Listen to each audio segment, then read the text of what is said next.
Well, I enjoyed Batman. I enjoyed Iron Man. Was another one. And in fact, yeah, I enjoy them.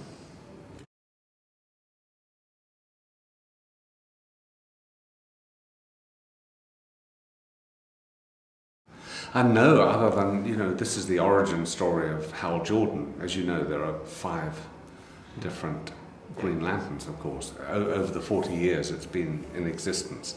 And the film is pretty much the origin story of Hal Jordan, as per the DC Comics.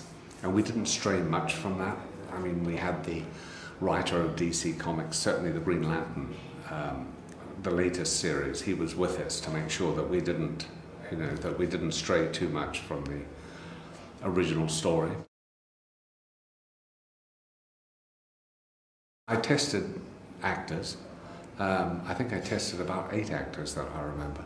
And Ryan was the choice of all of us. We all felt, and I think to begin with, we felt Ryan would probably be the best choice, but you always go through this process of testing actors and to see how they... No, I think he is very similar to the Hal Jordan.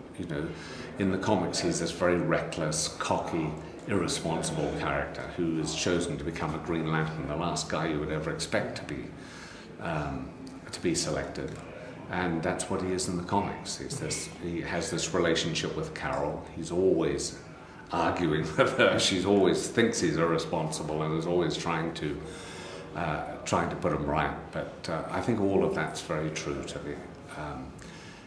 to the origin story, and I think he's very like the Hal Jordan in the comics. Absolutely. He's similar as a face too. Yeah, he does. He's very similar in the face. It's true.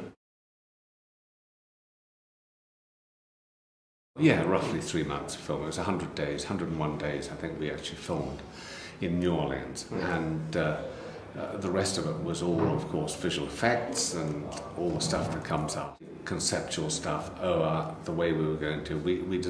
We designed all that in pre-production, so we knew when we were shooting exactly what our backgrounds were going to be, what it was going to look like, the world of Oa. We knew exactly what that was, and indeed the other Green Lanterns, who are straight from the comics, actually.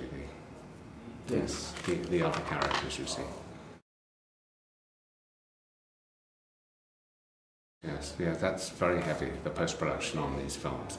I think anybody that's done a superhero film will tell you that the post-production is more intense than the actual shooting. It's a challenge, but easier than you think. Once the actors saw the concept of what their backgrounds were going to look like, where they were, right, they didn't find it too difficult. It actually was fairly smooth, all that, to my surprise. I thought it was going to be very difficult too, but actually they responded very well. Maybe it's like because it's like stage, it's like theatre. It's like being on the theatre. You just, when you rehearse, you have just no scenery, nothing else. You just have